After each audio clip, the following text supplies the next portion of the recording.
Hello दोस्तों, कैसे हैं आप लोग। आपका मेरे यूट्यूब चैनल पुनीत मैथ्स पे बहुत बहुत स्वागत है। ठीक है, जैसा कि हम लोग रेशियो एंड प्रपोर्शन की क्लास कर रहे थे, तो रेशियो एंड प्रपोर्शन से रिलेटेड आज हम लोग कुछ इंपॉर्टेंट क्वेश्चन करने जा रहे हैं। ठीक है, और ऐसे क्वेश्चन करने जा रहे हैं जो कि आपसे एग्ज़ाम में बहुत ज़्यादा पूछे जाते हैं, बार बार ये क्वेश्चन पूछे जाते हैं किसी ना किसी एग्ज़ाम में। ठीक है, तो आज की क्लास बहुत ही इंपॉर्टेंट है, इस वीडियो को देखना भूलें ना। ठीक है, और देखिए वीडियो को, फिर अच्छी लगे तो लाइक करिए, शेयर करिए। ठीक है, इस चैनल को सब्सक्राइब करिए। ठीक है, तो आइए शुरू करते हैं। जैसा कि पहला क्वेश्चन है, लिखा हुआ है 2 vessels contain a mixture of milk and water in the ratio 1:2 and 2:3. If both vessels are mixed in the ratio 1:1, then find the ratio of milk and water in the new mixture. ठीक है, कह रहा है दो बर्तन जिनमें दूध और पानी का अनुपात 1:2 और 2:3 है। यदि दोनों बर्तनों को 1:1 के अनुपात में मिलाया जाता है तो नए मिश्रण में दूध और पानी का अनुपात क्या होगा। ये है क्वेश्चन। क्लियर है। ठीक है, अब देखिए, आइए शुरू करते हैं। सबसे पहले तो आप ये जान लीजिए कि क्वेश्चन में क्या कह रहा है। देखिए, क्वेश्चन में ये कह रहा है कि मेरे पास दो बर्तन है, एक ये बर्तन और एक ये बर्तन है। ठीक है, इसमें दूध पानी का अनुपात 1:2 है, इसमें दूध पानी का अनुपात 2:3 है। ठीक है, फिर मैंने क्या किया, इन दोनों बर्तनों को पलट दिया एक तीसरे बर्तन में। ठीक है, अब तीसरे बर्तन में दूध पानी का अनुपात बताना, और इन दोनों बर्तनों को मैंने कैसे पलटा है कि अगर इसको मैंने 1 रेशियो में पलटा है तो इसको भी 1 रेशियो में पलटा, मतलब दोनों को बराबर बराबर पलटा, मतलब कहीं पे भी 1 1 लिखा है, समझ जाइए दोनों को बराबर बराबर पलटा है। ठीक है, और पलटने के बाद यहाँ पे एक नया मिक्सचर बना है, तो इस नए मिक्सचर में दूध और पानी का रेशियो क्या होगा ये आपको बताना है। ठीक है, क्लियर है सबको क्वेश्चन में क्या कह रहा है। ठीक है, चलिए आइए शुरू करते हैं फिर।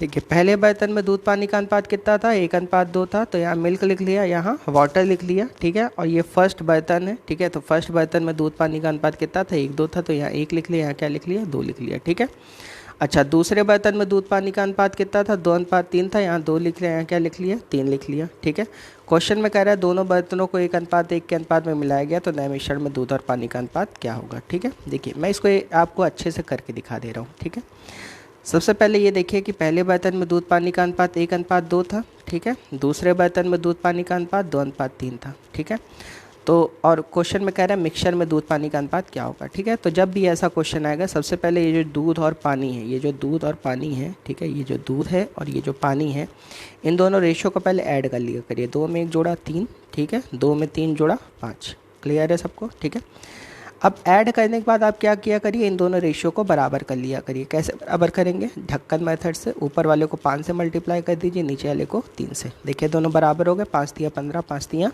15। ठीक है, अच्छा, बराबर करने के बाद आप क्या करेंगे कि देखिए कि दोनों बर्तनों को किस अनुपात में मिलाया जा रहा है। किस अनुपात में मिलाया जा रहा था, 1:1 में। ठीक है, तो यहाँ पे इंटू 1 भी कर दीजिए और यहाँ पे भी इंटू क्या कर दीजिए, 1 कर दीजिए। ठीक है, तो अब आप ये देखिए कि यहाँ पे आपने अपनी तरफ से किससे मल्टीप्लाई किया, 5 एकम 5 से किया है, तो यहाँ भी 5 से मल्टीप्लाई कर दीजिए, यहाँ भी 5 से मल्टीप्लाई कर दीजिए। ठीक है, यहाँ किससे मल्टीप्लाई किया, 3 से, तो यहाँ भी 3 से मल्टीप्लाई कर दीजिए, यहाँ भी 3 से मल्टीप्लाई कर दीजिए। ठीक है, तो बताइए क्या हो गया, 3 दूना 6, 5 एकम 5, 6 5 11। ठीक है, यहाँ पे 3 तिया 9, 5 दूना 10। ठीक है, तो 10 9 19। ठीक है, तो इसका मतलब भाई दूध में दूध जुड़ जाएगा, पानी में पानी जुड़ जाएगा, तो इसका मतलब मिक्सचर में जो नया मिक्सचर है उसमें दूध पानी का अनुपात कितना है, 11:9 है। ठीक है, और हमने यहाँ पे भी वही काम किया है, जो मैंने ये पेन से लिखा है ये भी मैंने वही काम किया है। ठीक है, सबसे पहले देखिए, एक बार फिर से मैं समझा दे रहा हूँ। पहले बर्तन में दूध पानी का अनुपात कितना था, 1:2 था, तो 1:2 लिख लिया। दूसरे बर्तन में कितना था, 2:3 था, 2:3 लिख लिया। ठीक है,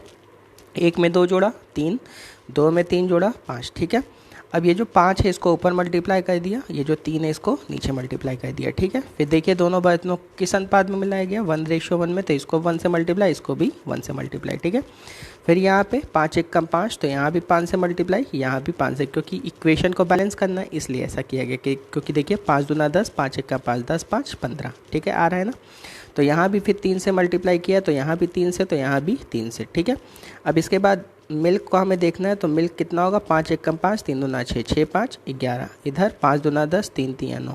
ठीक है, तो 10 9 कितना होता है, 19। ठीक है, तो यहाँ पे 11:19 आ जाएगा। क्लियर है, थोड़ा सा यहाँ गलत शायद लिख दिया गया है, तो इसको देख लीजिएगा। ये 5 दूना 10, 3 तिया 9, तो 10 9 19, 11:19 इस क्वेश्चन का आंसर आएगा। क्लियर है, चलिए अगला क्वेश्चन देखिए। अगला क्वेश्चन भी सेम टू सेम वैसा ही है। कह रहा है 2 vessels contain milk and water in the ratio 7:5 and 7:9। If both vessels are mixed in the ratio 1:1, find the ratio of milk and water in the new mixture. ठीक है, question में कह रहा है 2 बर्तनों में दूध और पानी का अनुपात 7:5 और 7:9 है। ठीक है, यदि दोनों बर्तनों को 1:1 1:1 में मिलाया जाए तो नए मिश्रण में दूध और पानी का अनुपात क्या होगा। ठीक है, ये क्वेश्चन में कहा जा रहा है। क्लियर है सबको? चलिए आइए शुरू करते हैं इसको। हाँ, तो क्वेश्चन मैंने आपके सामने पढ़ दिया था। ठीक है, चलिए अब शुरू करते हैं। क्वेश्चन में कह रहा है 2 बर्तनों में दूध और पानी का अनुपात 7:5 और 7:9 है। यदि दोनों बर्तनों को 1:1 के अनुपात में मिलाया जाए तो नए मिश्रण में दूध और पानी का अनुपात क्या होगा। ठीक है, अब इसको वैसे ही करेंगे। सबसे पहले दूध लिख लिया, क्या लिख लिया, पानी लिख लिया। पहले बर्तन में दूध पानी का अनुपात कितना था, 7:5, तो यहाँ 7 लिख दिया, यहाँ क्या लिख दिया, 5 लिख दिया। ठीक है, दूसरे बर्तन में 7:9 था, तो यहाँ 7 लिख दिया, यहाँ क्या लिख दिया, 9 लिख दिया। ठीक है, अब इसके बाद कह रहा है दोनों बर्तनों को 1:1 में मिलाया जा रहा है। ठीक है, तो सबसे पहले मैंने क्या कहा था, ये जो 7 और 5 है, पहले इन दोनों को ऐड कर लीजिए। 7 में 5 जोड़िए, कितना आ गया, 12। ठीक है, 7 में 9 जोड़िए, कितना आ गया, 16। ठीक है, अच्छा, जोड़ने के बाद अगर ये दोनों रेशियो किसी नंबर से कट रहे हैं तो काट भी लिया करिए, उससे कैलकुलेशन थोड़ी सी क्या हो जाएगी, आसान। ठीक है, जैसे कि नंबर 4 से कट रहा है तो काट लिया, 4 3 12, 4 चौक 16। ठीक है, अब देखिए यहाँ पे 3 4 आ गया। उसके बाद अब क्या करेंगे, बराबर करेंगे, तो ऊपर 4 से मल्टीप्लाई कर दिया, नीचे 3 से मल्टीप्लाई कर दिया। ठीक है, उसके बाद 1:1 में मिलाया जाए तो इसको भी 1 से मल्टीप्लाई कर दिया, इसको भी 1 से मल्टीप्लाई कर दिया। ठीक है, तो अब यहाँ देखिए एक्स्ट्रा में 4 है तो यहाँ भी 4 से मल्टीप्लाई, यहाँ भी 4 से मल्टीप्लाई, यहाँ एक्स्ट्रा में 3 है तो यहाँ भी 3 से मल्टीप्लाई, यहाँ भी 3 से मल्टीप्लाई। क्लियर है? ठीक है, तो अब देखिए यहाँ कितना हो गया, 7 चौक 28 और 7 तिया 21, 28 में 21 जोड़ा 49, 5 चौक 20, 9 त्रिक 27, 27 में 20 जोड़ा 47, तो आंसर कितना आ गया, 49:47। क्लियर है सबको? ठीक है, चलिए एक बार फिर से मैं आपको समझा दे रहा हूँ। ठीक है, पहले वाले बर्तन में दूध पानी कितना था, 7:5 था। दूसरे वाले बर्तन में कितना था, 7:9 था। ठीक है, 7 में 5 जोड़ा 12, 7 में 9 जोड़ा 16। ठीक है, ये दोनों नंबर कट रहे थे, काट लिया, कितना आ गया, 4 3 12, 4 चौक 16। ठीक है, इसको 4 से मल्टीप्लाई किया, इसको 3 से। ठीक है, और इसको फिर बाद में 1:1 से भी कर दिया क्योंकि 1:1 में मिलाया जाए। ठीक है, तो यहाँ 4 से मल्टीप्लाई तो यहाँ भी 4 से और यहाँ भी 4 से, यहाँ 3 से मल्टीप्लाई तो यहाँ भी 3 से, यहाँ भी 3 से। ठीक है, तो 7 चौक 28, 7 तिया 21, 28 में 21 जोड़ा कितना आ गया, 49। ठीक है, 20 में 27 जोड़ा 47। ठीक है, तो इस क्वेश्चन का आंसर ये आ गया 49:47। क्लियर है सबको? चलिए अगला क्वेश्चन देखते हैं। अगला क्वेश्चन भी सेम टू सेम वैसा ही है। कह रहा है 2 vessels A and B contain a mixture of milk and water in the ratio 4:5 and 5:1। If both vessels are mixed in the ratio 5:2, find the ratio of milk and water in new mixture. ठीक है, question में कह रहा है 2 बर्तनों A और B में दूध और पानी का अनुपात 4:5 और 5:1 है। ठीक है, यदि दोनों बर्तनों को 5:2 के अनुपात में मिलाया जाए तो नए मिश्रण में दूध और पानी का अनुपात क्या होगा। ठीक है, आइए देखते हैं। ठीक है, देखिए यहाँ पे पहला बर्तन है हमारा A, दूसरा बर्तन है B। पहले में भी दूध था, पानी था। ठीक है, दूसरे में भी दूध पानी था। ठीक है, तो पहले में देखिए मैं आपको यहाँ करके ही दिखा देता हूँ। ठीक है, ये पेन से तो लिखा ही है, करके भी दिखा दे रहा हूँ। ठीक है, यहाँ पे मैंने क्या लिख लिया, सबसे पहले यहाँ दूध लिख लिया, यहाँ पे पानी लिख लिया। ठीक है, पहले बर्तन में दूध कितना था, 4, पानी कितना था, 5। दूसरे बर्तन में दूध कितना था, 5, पानी कितना था, 1। ठीक है, इसको जोड़ेंगे तो 4 5 9, इसको जोड़ेंगे तो 6। ठीक है, दोनों नंबर 3 से काट रहे हैं, काट लीजिए, 3 3 9, 3 2 6। ठीक है, इसके बाद दोनों को किस रेशियो में, 5:2 में मिलाया जा रहा है ना इस बार, तो इसको अब पहले बराबर कर लीजिए ना, तो इसको 2 से गुणा किया, इसको 3 से। ठीक है, उसके बाद 5:2 मिलाया जाए तो इसको 5 से गुणा, इसको 2 से। ठीक है, तो यहाँ पे 5 दूना 10। ठीक है, तो यहाँ भी 10 से गुणा और यहाँ भी 10 से मल्टीप्लाई। ठीक है, इसको 3 दूना 6 से। ठीक है, तो यहाँ भी 6 से मल्टीप्लाई, यहाँ भी 6 से। ठीक है, तो यहाँ पे 6 पंचे 30 और 4 दाम 40, 40 30 70। ठीक है, इसी तरह यहाँ 10 6 56। ठीक है, 14 काटेंगे तो 5:4 आ जाएगा। क्लियर है सबको? चलिए बहुत ही आसान क्वेश्चन है, कोई इतनी बड़ी बात नहीं है। ठीक है, चलिए यहाँ पे भी देख लीजिए। कह रहे क्वेश्चन में पहले बर्तन में दूध पानी का अनुपात 4:5 था, दूसरे में 5:1 था। ठीक है, तो 4 में 5 जोड़ा 9, 5 में 1 जोड़ा 6, कट रहा है तो काट लीजिए, 3 तिया 9, 3 दूना 6, ठीक है। उसके बाद यहाँ पे 2 से मल्टीप्लाई कर दी, यहाँ पे 3 से, ठीक है। उसके बाद 5:2 मिला रहे तो यहाँ 5 से और यहाँ पे 2 से, तो 5 दूना 10, यहाँ भी 10 से मल्टीप्लाई, यहाँ भी 10 से, 3 दूना 6, यहाँ भी 6 से मल्टीप्लाई, यहाँ भी 6 से, ये 57 हो गया। सॉल्व कर लीजिए, आंसर आ जाएगा। क्लियर है? क्वेश्चन कठिन नहीं है, सारे क्वेश्चन सेम ही है। चलिए अगला क्वेश्चन देखिए। अब देखिए 3 बर्तन हो गए, कह रहा है 3 vessels each of 10 litre capacity contain of milk and water in the ratio 2:1, 3:1 and 3:2, ठीक है। If all the 3 vessels are emptied into a large vessel, find the ratio of milk and water in the new mixture, ठीक है। Question में कह रहा है 3 बर्तन, प्रत्येक 10 लीटर में दूध और पानी का अनुपात क्रमशः 2:1, 3:1, 3:2 है, ठीक है। यदि सभी बर्तनों को एक बड़े बर्तन में पलट दिया जाए तो नए बर्तन में दूध और पानी का अनुपात क्या होगा, ठीक है। इसको भी करने का वही तरीका रहेगा, ठीक है, सेम ही है। सबसे पहले तो आप ये देख लीजिए कि सारे बर्तन 10-10 लीटर के, इसका मतलब सबको जब पलटा जाएगा तो सब में से 10-10 लीटर पलटा जाएगा, तो इसका मतलब 10 पहले में से भी, 10 दूसरे में से भी, 10 तीसरे में से अगर काटेंगे तो इसका मतलब कुल मिला के तीनों को 1:1 में मिलाया जा रहा है, ठीक है। ये बात आपको समझ में आनी चाहिए, ठीक है। चलिए आइए देखते। देखिए यहाँ पे हमारे पास क्या था, 3 बर्तन थे, तीनों में क्या था, दूध और पानी, ठीक है। पहले बर्तन में दूध कितना था, 2:1, दूसरे में कितना था, 3:1, क्वेश्चन में लिखा है, तीसरे में कितना था, 3:2, ठीक है। सबसे पहले जोड़ लीजिए, 2 में 1 जोड़ा 3, 3 में 1 जोड़ा 4, ठीक है, 3 में 2 जोड़ा 5, ठीक है। अब इसको बराबर कैसे करना ज़रा देखिएगा। जैसे यहाँ पे बराबर अगर करना है तो सबसे पहले मान लीजिए 3 को बराबर करना है, ठीक है। 3 को बराबर करना है तो यहाँ पे 4 × 5 मतलब यहाँ 20 से मल्टीप्लाई कर दीजिए, समझ गए ना, ठीक है। 4 को बराबर करना है तो 5 × 3 मतलब 15 से यहाँ मल्टीप्लाई कर दीजिए। 5 को बराबर करना है मतलब जिसको बराबर करना है उसको ढक लीजिए, ठीक है, और 4 तियाँ यहाँ 12 से मल्टीप्लाई कर दीजिए, ठीक है। तो देखिए 20 तियाँ 60, 15 चौक 60, 12 पंचे 60 सब हो गए, ठीक है। उसके अलावा 1:1 मिलाया जा रहा था तो यहाँ 1 से मल्टीप्लाई कर, ठीक है। तो यहाँ 20 है तो यहाँ भी 20 और यहाँ भी 20, क्लियर है, ठीक है। यहाँ 15 है तो यहाँ भी 15, यहाँ भी 15, ठीक है। इसी तरह यहाँ 12 है तो यहाँ भी 12 और यहाँ भी 12, ठीक है। इसके बाद इन सबको मल्टीप्लाई करके ऐड करेंगे तो 121:59 आ जाएगा, ठीक है। चलिए यहाँ पे भी एक बात देख लेते हैं। पहले बर्तन में कितना था, दूध पानी का अनुपात 2:1 था, दूसरे बर्तन में 3:1 था, तीसरे बर्तन में 3:2 था, ठीक है। 2 में 1 जोड़ा 3, 3 में 1 जोड़ा 4, 3 में 2 जोड़ा 5, ठीक है। उसके बाद यहाँ पे 3 को ढक लिया मान लीजिए, ठीक है। यहाँ 4 × 5 20 से मल्टीप्लाई कर दिया, 4 को ढका, 3 × 5 15 से मल्टीप्लाई कर दिया, 5 को ढका, 4 तियाँ 12, 12 से मल्टीप्लाई कर दिया, ठीक है। दोनों को सेम रेशियो में लाया जाए तो यहाँ भी 1 से, यहाँ भी 1 से और यहाँ भी 1 से, तो यहाँ 20 से किया था क्योंकि, ठीक है, यहाँ 20 से था, 20 एकम 20 से मल्टीप्लाई था, तो यहाँ भी 20 से, यहाँ भी 20 से, ठीक है। यहाँ 15 से था तो यहाँ भी 15 से, यहाँ भी 15 से, यहाँ 12 से तो यहाँ 12 से, यहाँ भी 12 से, ठीक है। तो 20 दूना 40, 15 तियाँ 45, 12 तियाँ 36, तो 40, 45, 36 को जोड़ेंगे तो कितना आएगा, 121, इधर जोड़ेंगे तो कितना आएगा, 59। क्लियर है सब, ठीक है। क्वेश्चन आसानी है। अगला क्वेश्चन देखिए, कह रहा है in 2 kilogram of metal 1/3 is zinc and rest is copper be mixed with 3 kilogram of metal in which 1/4 of zinc and rest is copper, what is the ratio of zinc to copper in new mixture, ठीक है। Question में कह रहा है 2 kilogram धातु में 1/3 zinc और शेष कॉपर है को 3 किलोग्राम धातु जिसमें 1/4 जिंक और शेष कॉपर है में मिलाया जाए तो नए मिक्सचर में जिंक और कॉपर का रेशियो क्या होगा, ठीक है। आइए शुरू करते हैं, ठीक है। देखिए पहले बर्तन में यहाँ पे पहले तो यहाँ देख लीजिए कि कॉपर और जिंक, ये जो 1/3 जिंक और शेष कॉपर है, पहले इसका मतलब समझ लीजिए, ठीक है।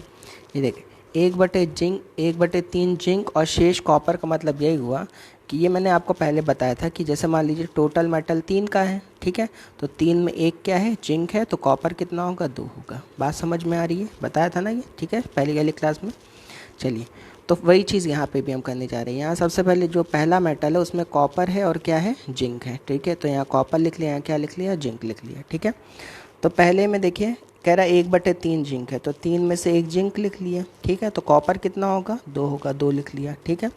इसी तरह 3 किलोग्राम धातु मतलब जो अगला धातु है, ठीक है, उसमें 1/4 जिंक है, इसका मतलब जिंक 1 है, तो 4 में से 1 जिंक है, तो कॉपर कितना होगा, 3 होगा, ठीक है। इसके बाद मैं क्या करूँगा, सबसे पहले इन दोनों को जोड़ लीजिए, 2 में 1 जोड़ा 3, इसको जोड़ लीजिए, 3 में 1 जोड़ा 4, क्लियर है, ठीक है। उसके बाद क्या करना है, इन दोनों को बराबर कर लीजिए। यहाँ ऊपर 4 से मल्टीप्लाई कर दीजिए, नीचे 3 से। तो 4 तियाँ 12, 4 तियाँ 12 बराबर हो गए, ठीक है। उसके बाद देखिए कि इन दोनों को किस में कितने मिलाया गया, इसका 2 किलोग्राम लिया गया और इसका 3 किलोग्राम। तो इसको 2 से मल्टीप्लाई कर दिए, इसको 3 से, ठीक है। तो यहाँ 4 दूना 8 है, तो यहाँ भी 8 से मल्टीप्लाई, यहाँ भी 8 से मल्टीप्लाई, यहाँ 3 तियाँ 9 है, तो यहाँ भी 9 से मल्टीप्लाई, यहाँ भी 9 से, ठीक है। तो 8 दूना 16, 9 3 27। तो 27 में 16 जोड़ेंगे कितना आएगा, 43, ठीक है। यहाँ 8 एक कम 8, 9 एक कम 9, 9 8 17। तो आंसर कितना आ गया, 43:73। तो ये कॉपर का जिंक के साथ रेशियो है, लेकिन हमें पूछा गया जिंक का कॉपर के साथ, तो पलट दीजिए, 17:43 आ जाएगा, ठीक है। क्लियर है। चलिए फिर से एक बार समझा दूँ, चलिए एक बार फिर से समझा दे रहा हूँ। यहाँ कॉपर लिख लिया, यहाँ क्या लिख लिया, जिंक लिख लिया, ठीक है। जिंक 1 है, कॉपर 2 है पहले वाले में, ठीक है। दूसरे वाले में जिंक 1 है, कॉपर कितना है, 3 है, ठीक है। 2 में 1 जोड़ा 3, 3 में 1 जोड़ा 4। इसको 4 से मल्टीप्लाई किया, इसको 3 से मल्टीप्लाई किया, ठीक है। इसके बाद इसका 2 किलोग्राम लिया, इसका 3 किलोग्राम लिया, ठीक है। तो यहाँ 4 दूना 8, तो यहाँ भी 8 से मल्टीप्लाई, यहाँ भी 8 से मल्टीप्लाई, ठीक है। यहाँ 3 तियाँ 9, तो यहाँ भी 9 से मल्टीप्लाई, यहाँ भी 9 से मल्टीप्लाई, ठीक है। तो 9 त्रिक 27, 8 दूना 16, 27 16 43, ठीक है। और यहाँ पे 8 एक कम 8, 9 एक कम 9, 9 8 17। तो आंसर कितना आ गया, 43:17। क्लियर है सबको। चलिए अगला क्वेश्चन देखते हैं। अगला क्वेश्चन भी अच्छा क्वेश्चन है, आप लोग ने लैंड और वाटर वाला क्वेश्चन सुना होगा, तो वही क्वेश्चन है। आइए देखते हैं। कह रहे रेशियो ऑफ लैंड और water on earth is 1:2 and the ratio of land and water in north hemisphere is 2:3. Find the ratio of land and water in southern hemisphere, ठीक है। पृथ्वी पर भूमि और पानी का अनुपात 1:2 है। उत्तरी गोलार्ध में यह अनुपात 2:3 है। तो दक्षिणी गोलार्ध में भूमि और पानी का अनुपात क्या होगा, ये क्वेश्चन में कहा जा रहा है, ठीक है। चलिए आइए देखते हैं। सबसे पहले तो आपको यही पता होना चाहिए कि जो हमारी अर्थ है वो 2 टुकड़ों में बटी है, ठीक है। एक नॉर्थ पोल है और एक क्या है, साउथ पोल है, बात समझे। और ये बीच से जो गई वो भूमध्य रेखा गई है ना, ठीक है। तो जितना नॉर्थ पोल का एरिया होगा उतना ही साउथ पोल का एरिया होगा, ठीक है। अच्छा दूसरी बात हमको ये भी पता होना चाहिए कि जो भी हमारी पृथ्वी है वो 2 चीज़ों से मिलकर बनी, लैंड से और वाटर से, ठीक है। आप खुद देख लीजिए, जहाँ भी आप जाते हैं वहाँ पे आपको या तो ज़मीन दिखती है या तो फिर क्या दिखता है, पानी दिखता है, इसके अलावा थोड़ी ना कुछ दिखता है, ठीक है। तो हमारी जो पृथ्वी बनी है वो 2 चीज़ों से मिलकर बनी, लैंड से और वाटर से मिलकर बनी है, ठीक है। यहाँ तक बात समझ में आ गई। चलिए अब देखिए क्वेश्चन में कह रहा है कि पूरी पृथ्वी पर भूमि और पानी का अनुपात 1:2 है, ठीक है। तो जो पूरी पृथ्वी पर भूमि पानी का अनुपात है उसको यहाँ लिख लीजिए, 1:2 लिख लिया, ठीक है। कह रहा है नॉर्थ पोल में भूमि पानी का अनुपात 2:3 है, तो यहाँ 2:3 लिख लिया, ठीक है। इसके बाद 2 में 1 जोड़ लीजिए, कितना आ गया, 3। 2 में 3 जोड़ लिए, कितना आ गया, 5, ठीक है। इसके बाद 3 और 5 का क्या ले लीजिए, एलसीएम। तो 3 5 का एलसीएम कितना होता है, 15। क्लियर है सबको, ठीक है। सबसे पहले 2 में 1 जोड़ा 3, 2 में 3 जोड़ा 5, ठीक है। उसके बाद 3 5 का ले लिया एलसीएम, 3 5 का एलसीएम कितना होता है, 15 होता है, ठीक है। अब देखिए मैं 15 नहीं लूँगा, यहाँ पे 15 का कोई ना कोई मल्टीपल लूँगा, ठीक है। 15 का मल्टीपल लेने का रीज़न है, वो रीज़न यही है उससे क्योंकि भाई मान लीजिए अगर मैं यहाँ पे 15 ले लेता हूँ, ठीक है। अगर 15 ले लूँगा तो आप खुद बताइए कि इस 15 के 2 टुकड़े करने होंगे, क्योंकि 15 पूरी पृथ्वी है, ठीक है। पूरी पृथ्वी 15 है, तो 15 के 2 टुकड़े करेंगे तो 7.5 में बटेगा, ठीक है। तो चीज़ें डेसिमल में आ जाएंगी भाई, 7.5 नॉर्थ पोल हो जाएगा, 7.5 साउथ पोल हो जाएगा, तो चीज़ें आ जाएंगी आपके डेसिमल में। तो डेसिमल में तो कैलकुलेशन करना थोड़ा सा मुश्किल काम होता है, ठीक है। तो सबसे पहले मैं क्या करूँगा, यहाँ पे 2 में 1 जोड़ा 3, 2 में 3 जोड़ा 5, ठीक है। 3 और 5 का एलसीएम 15 होता है, लेकिन 15 क्यों नहीं लूँगा अभी बता दिया, ठीक है। तो अगर 15 नहीं लूँगा तो 15 का कोई ना कोई मल्टीपल ले लूँगा, ठीक है। तो 15 का मल्टीपल होता है 30, ठीक है। तो चलिए हमने 30 भी नहीं लिया, 300 ले लिया, ठीक है। 1 0 और बढ़ा लीजिए, उससे कैलकुलेशन थोड़ी सी क्या हो जाएगी, आसान हो जाएगी। क्लियर है, ठीक है।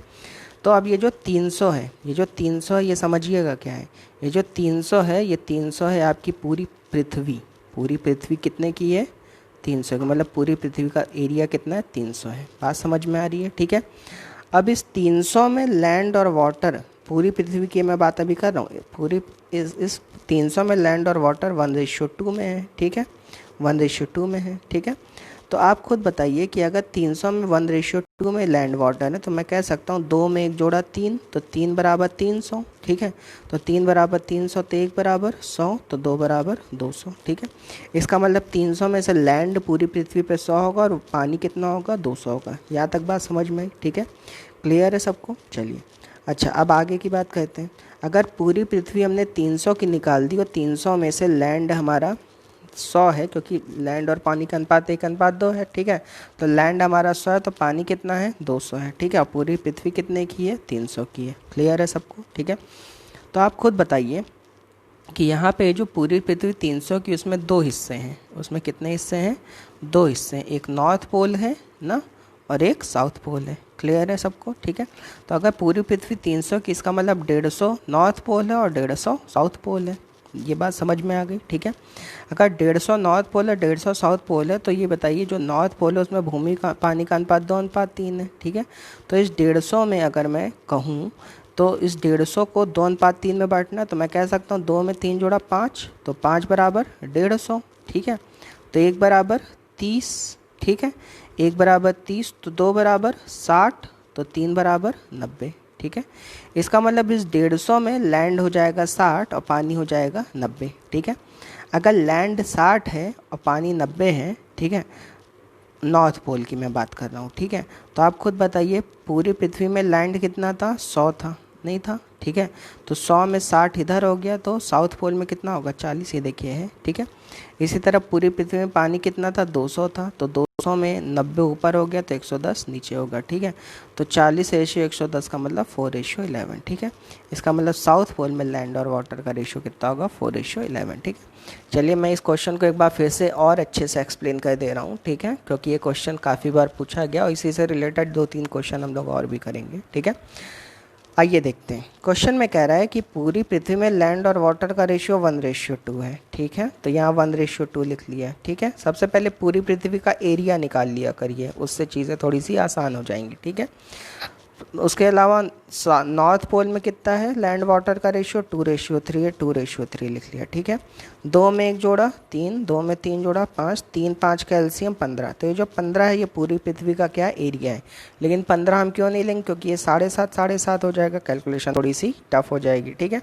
तो 15 का मल्टीपल लेते हैं। 15 का मल्टीपल क्या हो गया, 30। आप 30 से भी आंसर निकालेंगे तब भी आंसर वही आएगा। भाई ये जो 100-200 था ये 10-20 हो जाएगा, ठीक है। 30 की जगह मैंने क्या ले लिया, 300 ले लिया। चलिए ठीक है, अगर मैंने 300 ले लिया तो इसका मतलब पूरी पृथ्वी हमारी 300 की थी, ठीक है। और पूरी पृथ्वी जो 300 की थी उसमें लैंड वाटर 1:2 में था, ठीक है। तो मैं कह सकता हूँ लैंड 1 है, वाटर 2 है, और ये 300 में हमारा लैंड और वाटर ही तो है ना। तो मैं कह सकता हूँ इन दोनों रेशियो का जो एडिशन होगा वो 300 के क्या होगा, बराबर होगा। तो 3 बराबर 300, तो 1 बराबर 100, तो 2 बराबर 200। तो इसका मतलब जो पूरी पृथ्वी 300 थी, 300 में से 100 लैंड है, पानी कितना है, 200 है, ठीक है। अच्छा, अगर पूरी पृथ्वी 300 की तो नॉर्थ पोल कितना होगा, 150, साउथ पोल भी कितना होगा, 150, ठीक है। अब ये जो नॉर्थ पोल 150, इसमें भी लैंड और वाटर का रेशियो कितना है, 2:3 है, ठीक है। तो मैं कह सकता हूँ ये जो लैंड और वाटर का रेशियो इन दोनों को जोड़ दूँ तो वो 150 के ऊपर वाले नॉर्थ पोल के टोटल एरिया के क्या होगा, बराबर होगा। तो 2 में 3 जोड़ा 5, ठीक है। या यहाँ सीधे भी ये मैंने कह दिया है ना यहाँ पे कैलकुलेशन, तब भी ये भी सही है, ठीक है। यहाँ पे लैंड 2 था, कितने में से, 3 2 5 में, 2/5 लैंड था, कितना, 150 में से 150 का 2/5 कितना होता है, 60, ठीक है। इसी तरह वाटर कितना था, 3/5, तो 150 का 3/5 कितना होता है, 90, ठीक है।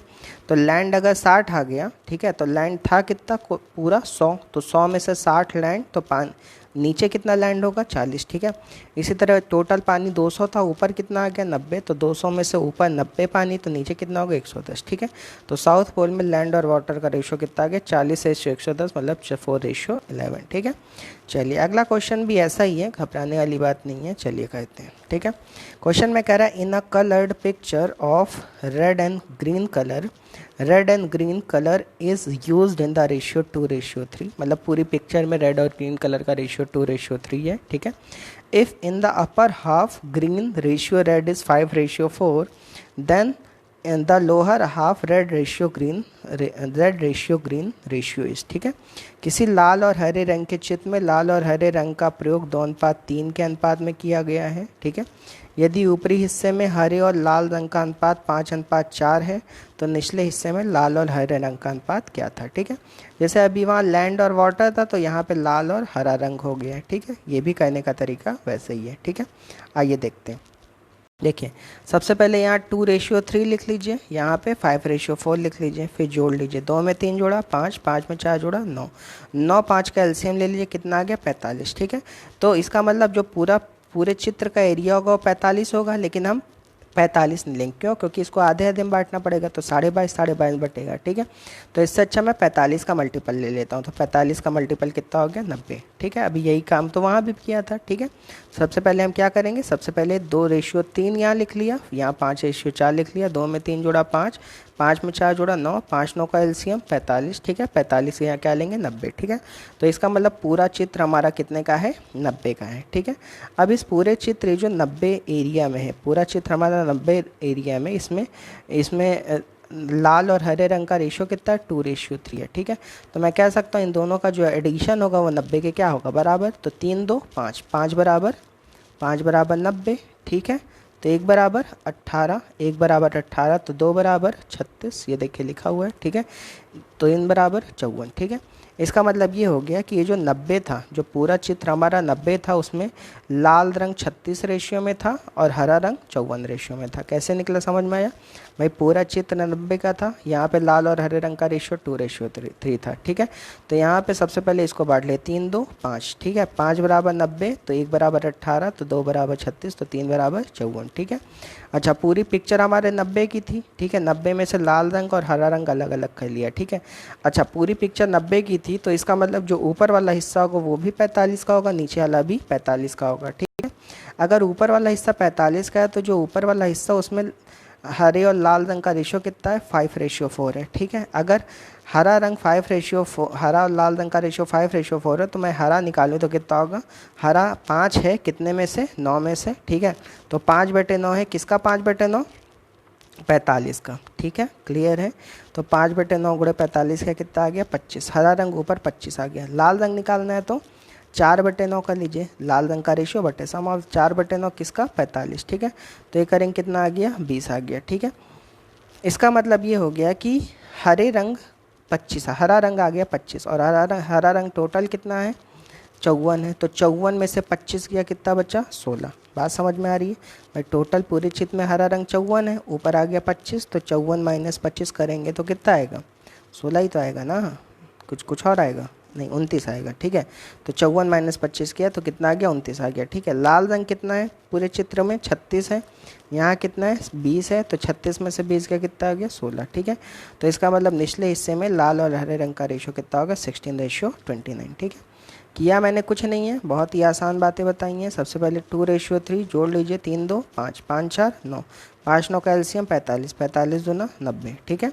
क्लियर है सबको? ठीक है, अभी जो 90 है, इस 90 को सबसे पहले पूरे में बांट दीजिए। ठीक है, 90 को बांटेंगे तो 3 2 5, 5 बराबर 90, तो 1 बराबर 18, 2 बराबर 36, 3 बराबर 54। ठीक है, अब ये पूरा 90 था तो ऊपर 45 होगा, नीचे भी 45 होगा। ठीक है, तो 45 का यहाँ पे अगर हरा निकालना है तो 45 का 5/9 मतलब 25। ठीक है, और नीचे करना है तो 45 का 4/9 मतलब 20। ठीक है, और उसके बाद इसमें से हरे में से ये वाला हरा घटा दीजिए, लाल में से वाला, तो नीचे वाला आ जाएगा। क्लियर है सबको? ठीक है, चलिए अगला क्वेश्चन देखते हैं।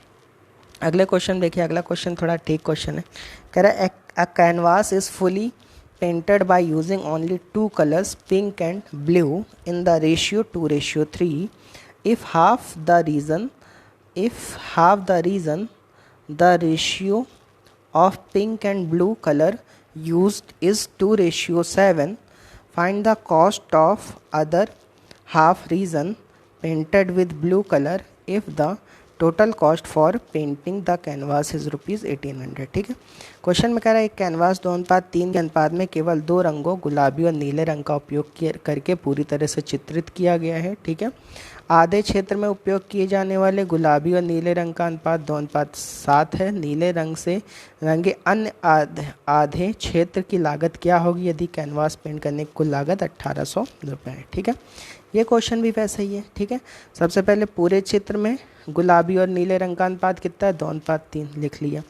ऊपरी छेद में कितना है गुलाबी नीले रंग का अनुपात, 2:7 लिख लिया। 3 में 2 जोड़ा 5, 7 में 2 जोड़ा 9, ठीक है। 5 9 का एलसीएम 45, नहीं 45 यहाँ क्या ले लेंगे 90, ठीक है। इसका मतलब पूरा चित्र हमारा कितने का है, 90 का है, ठीक है। ये पूरा चित्र 90 का है। इस 90 में देखिए पूरे में गुलाबी और नीले रंग का अनुपात कितना है, 2:3 है, ठीक है। तो मैं कह सकता हूँ 3 में 2 जोड़ो 5, ठीक है। 5 बराबर 90, 5 बराबर 90 तो 1 बराबर 18, 1 बराबर 18 तो 2 बराबर 36, ठीक है। और 3 बराबर 54, बात समझे। तो इसका मतलब पूरे चित्र में गुलाबी और नीले रंग का जो अनुपात है वो कितना है, 36 और 54 है। यहाँ तक बात समझ में आ गई, ठीक है, पूरे चित्र में, ठीक है।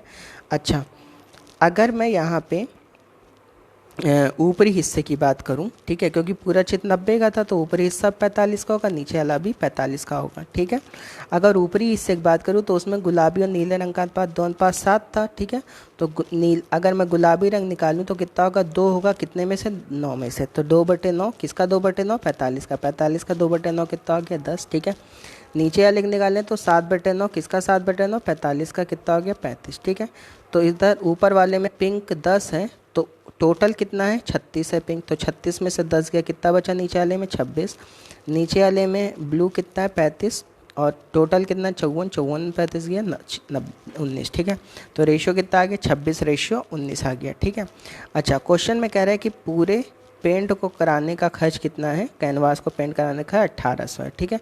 तो पूरे पेंट का एरिया कितना है, 90 है। तो मैं कह सकता हूँ ये जो 90 एरिया ये 1800 के क्या होगा, बराबर होगा। तो 90 बराबर 1800, तो 1 बराबर 20 रुपये, ठीक है। अगर 1 बराबर 20 रुपये तो क्वेश्चन में कह रहा है कि हमें नीचे वाले नीले रंग का बताना है, ठीक है। नीचे वाले में, तो नीचे वाले में रेशियो कितना है, नीले रंग का 19 है, तो 19 बराबर 380, ठीक है। क्लियर है, ये भी क्वेश्चन सेम ही था। अगला क्वेश्चन देखते हैं। अगला क्वेश्चन में कह रहा है, in a factory the number of labour decreases in the ratio 9:8 and their salary increase in the ratio 14:15. If total wages of one day decrease by rupees 6,000, the find the present day salary of each day, ठीक है। एक कारखाने में 9:8 के अनुपात में श्रम की संख्या घट जाती है, मतलब लेबर्स की संख्या घट जाती है, और वेतन 14:13 के अनुपात में बढ़ता है। एक दिन की कुल मजदूरी 6,000 रुपये घट जाती है, तो प्रत्येक दिन का वर्तमान वेतन क्या होगा, ठीक है। ये क्वेश्चन भी आसानी है। सबसे पहले इस क्वेश्चन की लैंग्वेज थोड़ा समझ लीजिए। देखिए, क्वेश्चन में कह रहा है एक कारखाने में 9:8 में श्रम की संख्या घट जाती है, मतलब लेबर की संख्या 9:8 में घट जाती है। कहने का मतलब ये कि पहले वहाँ पे वर्कर 9 काम कर रहे थे तो अभी कितने काम कर रहे हैं, 8। तो आप बताइए, पहले 9 काम कर रहे थे 8 काम कर रहे, तो घट नहीं गई है, ठीक है, 9 से 8 हो गई ना। तो इसका मतलब यहाँ पहले लिख लिया, यहाँ बाद, यहाँ वर्कर लिख लिया। पहले 9 वर्कर थे, अभी कितने हैं, 8 हैं, ठीक है। कह रहा वेतन 14:15 में घट जाता है। इसका मतलब जब पहले 9 वर्कर काम कर रहे तो उस समय 14 मिल रहा था, और अभी जब 8 वर्कर काम कर रहे तो कितना मिल रहा है, 15। तो देखिए सैलरी बढ़ गई ना, वेतन 14:13 की पहले 14 मिल रहा था, अब कितना मिल रहा है, एक बंदे को 15 मिल रहा है। क्लियर है, ठीक है। तो आप खुद बताइए कि पहले एक बंदे को 14 मिल रहा था तो वर्कर 9 थे, तो 9 बंदों को कितना मिलेगी, एक बंदे को 14 तो 9 बंदों को 126, ठीक है। बाद में एक वर्कर को 15 मिल रहा था तो 8 बंदों को कितना मिलेगा, 15 8 120, ठीक है। इसका मतलब टोटल सैलरी पहले थी 126, बाद में हो गई 120, ठीक है। तो बताइए टोटल सैलरी कितनी घटी, 6 घटी, ठीक है। क्वेश्चन में कितनी घटी, 6,000। तो 6 बराबर 6,000, तो 1 बराबर 1,000। क्वेश्चन में कह रहे हैं वर्तमान वेतन क्या है, तो वर्तमान वेतन मतलब बाद का, ठीक है। तो 120 बराबर 1,20,000। तो यही आपका क्या है, आंसर, ठीक है। क्वेश्चन आसानी है, कोई कठिन क्वेश्चन नहीं है, ठीक है। फिर से देख लीजिए भाई, पहले वर्कर में 9:8 में कमी हुई, फिर वेतन में 14:13 में 15 में वृद्धि हुई, ठीक है। और इसके मतलब एक वर्कर को पहले 14 मिल रहा था तो 9 को कितना मिलेगा, 14 नहीं 126। एक वर्कर को पहले 15 मिल रहा था तो 8 को 15 8 120। कितना घटा, 6। क्वेश्चन में 6,000, 6 बराबर 6,000 तो 1 बराबर 1,000, तो 120 बराबर 1,20,000। क्लियर है सबको, ठीक है। चलिए अगला क्वेश्चन देखते हैं। अगला क्वेश्चन भी थोड़ा अच्छा है। कह रहा if a boy and a girl playing with the pencil, the girl break the pencil in 2 parts, the boy observe that the ratio of length of these 2 parts is same as the ratio of length of pencil to the larger part. Find the ratio in which the girl break the pencil, ठीक है। एक लड़का और लड़की pencil से खेल रहे थे, लड़की ने पेंसिल को 2 भागों में तोड़ दिया, लड़के ने देखा कि इन दो टुकड़ों का अनुपात वही है जो कि पूरी पेंसिल का बड़े टुकड़े के साथ है, दोनों टुकड़ों का अनुपात क्या होगा। ठीक है, आइए देखते हैं। देखिए, जैसे मान लीजिए ये पूरी पेंसिल है हमारी, ठीक है, इसको दो बच्चे खेल रहे थे, लड़का लड़की खेल रहे थे, उन्होंने क्या किया, इसको पेंसिल को बीच से तोड़ दिया। ठीक है, तो हमने मान लिया कि ये हमारा बड़ा टुकड़ा और ये हमारा छोटा टुकड़ा है। तो बड़े टुकड़े का रेशियो कितना है, x है, और छोटे टुकड़े का 1। कुछ लोग कह रहे हैं y क्यों नहीं माना। देखिए, क्वेश्चन में जितने ज़्यादा वेरिएबल मानेंगे कैलकुलेशन उतनी ज़्यादा हैवी होगी। ठीक है, तो कम से कम वेरिएबल मानने हमें। ठीक है, तो बड़े टुकड़े का रेशियो 1 है, तो छोटे टुकड़े का रेशियो हमने 1, x है तो छोटे टुकड़े का रेशियो हमने 1 ले लिया। क्लियर है। ठीक है, बात समझ में आ रही है। इसका मतलब, और क्वेश्चन में कह रहा है कि इन दोनों टुकड़ों का अनुपात वही है, कह रहा है ना इन दोनों टुकड़ों का अनुपात वही। तो इन दोनों टुकड़ों का अनुपात क्या है, x/1 है। अब कह रहा है इन दोनों टुकड़ों का अनुपात वही जो पूरी पेंसिल का बड़े टुकड़े के साथ है। तो पूरी पेंसिल कितने की, x+1 की है, बड़ा टुकड़ा कितने का, x का है, x के साथ। ठीक है, बात समझ में आ रही क्या। मैंने कहा, मैंने यही कहा आपसे कि इन दोनों टुकड़ों का अनुपात वही है, मतलब इन दोनों टुकड़ों का अनुपात x/1 है। ठीक है, और इन दोनों टुकड़ों का अनुपात वही है जो कि पूरी पेंसिल का, मतलब x+1 का किसके साथ है, x के साथ है। ठीक है, क्रॉस मल्टीप्लाई किया x × x, x² बराबर x+1 हो गया। ठीक है, अगर x² बराबर x+1 हो गया, ठीक है, तो यहाँ पे अब आगे कैलकुलेशन देखिए मैं कैसे करूँगा। कुछ लोग इसको क्वाड्रेटिक इक्वेशन बना के श्रीधराचार्य से सॉल्व करते हैं, वैसे नहीं सॉल्व करेंगे। देखिए कैसे करेंगे। ठीक है, x² बराबर x+1 हो गया, तो x² माइनस x इधर लिया और 1 इधर ही रखा। ठीक है, अब मैंने आपको ये बात पहले भी बताई, आज फिर बता दे रहा हूँ कि देखिए यहाँ पे a - b का होल स्क्वायर बनेगा। ठीक है, तो a - b का होल स्क्वायर क्या होता है, a² + b² ना -2ab होता है, नहीं होता है। ठीक है, तो इसका मतलब इसमें जो 2ab में a है वो यहीं से तो उठ के गया है ना, और जो 2ab में b है वो भी यहाँ से उठ के गया है। ठीक है, तो उस वही चीज़ मैं यहाँ पे बताने जा रहा हूँ कि जैसे मान लीजिए कहीं पे लिखा हुआ है x² - x ना बराबर 1 लिखा हुआ है। ठीक है, तो अब सबसे पहले देखिए जो x² है, तो ये जो x है वो यहीं से उठ के आया होगा। ठीक है, तो तुरंत चेक किया करिए कि x² में से x उठ के तो यहाँ आ गया। ठीक है, तो अब इस x का गुणांक क्या है, तो यहाँ पे x का गुणांक क्या है, 1 है। ठीक है, तो इस 1 का तुरंत क्या कर लीजिए, आधा। तो 1 का आधा क्या होता है, 1/2। ठीक है, तो जो 1 का आधा 1/2 होता है, तो इसका मतलब 1/2 का स्क्वायर जोड़ दीजिए। तो 1/2 का स्क्वायर क्या होता है, 1/4, और ये भी क्या हो गया, 1/4। भाई उधर 1/4 जोड़ेंगे तो इधर भी 1/4 जोड़ना पड़ेगा। ठीक है, तो बताइए 1/4 को मैं 1/2 का होल स्क्वायर भी लिख सकता हूँ। तो बताइए क्या हो गया, x - 1/2 का होल स्क्वायर। ठीक है, और यहाँ क्या हो गया, 5/4। बात समझ में आ रही कैसे किया। ठीक है, हमने कुछ किया नहीं भाई, बस यहाँ पे एक काम किया, x² - x बराबर 1 था, तो हमने देखा कि ये जो x है वो यहाँ से उठ के आया है। ठीक है, बस x का गुणांक देख लिया करिए। x का गुणांक जैसे 1 है, 1 का आधा कर दीजिए, तो 1 का आधा 1/2 होता है, तो 1/2 का स्क्वायर इधर जोड़ दीजिए, 1/2 का स्क्वायर इधर जोड़, तो ये क्या बन गया, x - 1/2 का होल स्क्वायर। तो इससे आप क्या होंगे, सीधा लगाने से बच जाएंगे। ठीक है, तो ये x - 1/2 का होल स्क्वायर हो गया। ठीक है, और ये कितना हो गया, 5/4 हो गया। बात समझ में आ रही है। तो x - 1/2 बराबर ±√5/2 हो गया। 1/2 को उधर भेज देता है, x बराबर ±√5/2 + 1/2। ठीक है, यहाँ पे माइनस साइन नहीं लेंगे, प्लस साइन लेंगे, तो x बराबर क्या हो गया, √5 + 1/2। ठीक है, अच्छा रेशियो हमने x/1 माना था, तो x/1 क्या आ गया, √5 + 1/2। ठीक है, इसका मतलब जो पेंसिल के दो टुकड़े किए गए उनका रेशियो क्या है, √5 + 1/2। ठीक है, तो ये सारी चीज़ें आपको ध्यान में रखनी है। ठीक है, जैसे मान लीजिए कहीं पे लिखा हो x² - 2x ना, कुछ ऐसा लिखा हो, तो आप खुद बताइए कि यहाँ से x उठ के गया, x का गुणांक यहाँ क्या है, 2 है, तो 2 का आधा 1, तो यहाँ 1 का स्क्वायर जोड़ दीजिए, 1 का स्क्वायर क्या कर दीजिए, घटा दीजिए। बस यही करना होता है। ठीक है, तो यहाँ पे मैंने कुछ किया नहीं था, बस एक सिंपल सा काम किया था यहाँ पे। यहाँ तक तो बात समझ में आई गई होगी। ठीक है, यहाँ पे एक सिंपल सा काम किया था कि x² - x था और इधर क्या था, 1 था। ठीक है, तो हमने देखा कि ये जो x है वो यहाँ से उठ के आया, तो x का गुणांक क्या है, 1 है, तो 1 का था 1/2, तो 1/2 का स्क्वायर जोड़ा, इधर भी 1/2 का स्क्वायर, तो ये x - 1/2 का, ये 5/4। क्लियर है सबको। ठीक है, तो चलिए आज के लिए बस इतना ही। कल इसी के साथ आगे और भी क्वेश्चन की बात हम लोग करेंगे। रेशियो में भी काफ़ी टाइप के क्वेश्चन हैं। ठीक है, तो वो सब मैं कराऊंगा आपको। ठीक है, तो कल इसी के आगे बात करेंगे। चलिए आज के लिए इतना ही। अगर आपको वीडियो पसंद आई हो तो वीडियो को लाइक करिए, शेयर करिए, कमेंट करिए, चैनल को सब्सक्राइब करिए। ठीक है, okay, thank you so much.